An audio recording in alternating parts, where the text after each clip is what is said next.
Hello guys, আসসালামু আলাইকুম। It's my guys and welcome back to my another new video. তো guys, আজকে আমরা চলে যাচ্ছি বাংলাদেশের ভিতরে সর্বপ্রথম মানচিত্র এবং স্মৃতিসৌধ, যেটি অবস্থিত মেহেরপুর জেলায় মজিদনগর উপজেলা। তো চলেন দেখে আসি আজকে বাংলাদেশের ভিতরে সর্ববৃহৎ মানচিত্র এবং শুনে আসি তার রহস্যময় গল্প। তো আমরা চলে যাচ্ছি সেই আলমডাঙ্গা উপজেলা থেকে একবারে মেহেরপুর মজিদনগর উপজেলা, এবং আমাদেরকে 160 কিলোমিটার আপ ডাউন জার্নি করা লাগবে। তো তার পরবর্তীতে আমরা চলে গেলাম মজিদনগর জিরো পয়েন্টে। তো বর্তমানে আমরা যেখানে দাঁড়িয়ে আছি এটার নাম হচ্ছে মজিদনগর, আর এর তৎকালীন নাম হচ্ছে বৈদ্যনাথপুর। তো তার পরবর্তীতে আমরা চলে আসলাম স্মৃতিসৌধের উপরে, আর এখানে উঠতে হলে কিন্তু খালি পায়ে উঠতে হবে। স্মৃতিসৌধের মাঝখানে যে লাল অংশটি দেখতে পাচ্ছেন, এটা হচ্ছে লাল মঞ্চ নামে পরিচিত। 1971 সালের 17 এপ্রিল বাংলাদেশে অস্থায়ী সরকার যে স্থানে শপথ গ্রহণ করে, ঠিক সেই স্থানে 24 ফুট দৈর্ঘ্য এবং 14 ফুট প্রশস্ত সিরামিকের ইট দিয়ে একটি আয়তাকার লাল মঞ্চ তৈরি করা হয়েছিল। স্মৃতিসৌধটি 23টি ত্রিভুজাকৃত দেওয়ালের সমন্বয়ে গঠিত, যা বৃত্তাকার উপায়ে সারিবদ্ধভাবে সাজানো হয়েছে। এখানে 23টি দেওয়াল আছে, এবং 1947 সাল থেকে 1971 সাল পর্যন্ত এই 23 বছরের স্বাধীনতা আন্দোলনের প্রতীক হিসেবে ব্যবহৃত হয়েছে এই 23টি দেওয়াল। প্রথম দেওয়ালটির উচ্চতা 9 ফুট 9 ইঞ্চি এবং দৈর্ঘ্য 20 ফুট।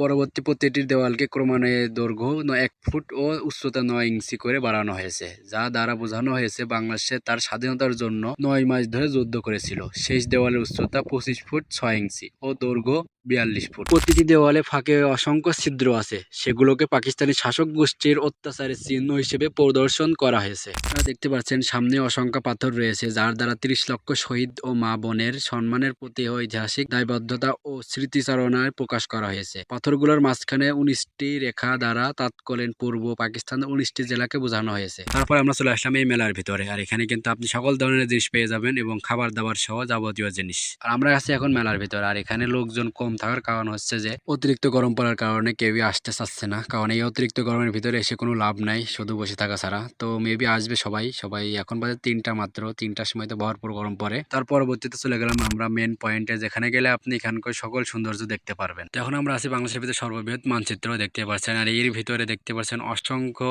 মূর্তি ছিল, যেটা 5ই আগস্টের পরবর্তীতে সব ভেঙে ফেলা হয়েছে। সর্বমোট 600টি প্রস্তাবনা ছিল, যার ভিতরে এখন অনেকগুলো ভেঙে ফেলা হয়েছে, আর হয়তো বা কিছু কিছু পাশে আছে আর কি। তো 5ই আগস্টের পরে বাংলাদেশের প্রত্যেকটা জেলাতেই কোনো না কোনো সমস্যা দেখা গেছে, ভাঙচুরের একটা দেখা গেছে। তো প্রত্যেকটা জেলায় এটার কোনো মিস্টেক হয় না আর কি। এবং দেখতে পাচ্ছেন অনেক বড় একটি পতাকা আর্ট করেছে, অনেক সুন্দর লাগতেছে। এখানে এসে বিভিন্ন জায়গা থেকে লোকজন আসে আর পর্যটকরা আসে, এখান থেকে ছবি একটা না একটা তুলবে আর কি। এত সুন্দর একটি পতাকা আর্ট করেছে, দেখতে আমারও ভালো লাগতেছিল আর কি। তারপরে আমরা চলে গেলাম, দেখতেই পাচ্ছেন অসাধারণ একটি জায়গা। এখানে ছোট ছোট ফুল ফুটে আছে, সাদা সাদা দেখতেই পাচ্ছেন, অসাধারণ একটি জায়গা। এখানে কিন্তু বসলে আর উঠতে মন বলবে না, এত সুন্দর একটি জায়গা। তারপরে আমরা চলে আসলাম, দেখতে পাচ্ছেন অনেকগুলো উপস্থাপনা এখানে আছে আর কি, মূর্তি সহ, আর অনেকগুলো ভেঙে ফেলা হয়েছে। যেখানে বঙ্গবন্ধু ছিল সেগুলো ভেঙে ফেলা হয়েছে আর কি। তো আজকের ভিডিওটা এই পর্যন্ত ছিল। তো গাইস, ভিডিওটি কেমন লাগলো অবশ্যই কমেন্ট বক্সে জানাবেন, আর ভিডিওটি ভালো লাগলে অবশ্যই একটা লাইক কমেন্ট শেয়ার করে দিবেন, অন্যদের দেখার সুযোগ করে দিবেন। ধন্যবাদ, আল্লাহ হাফেজ।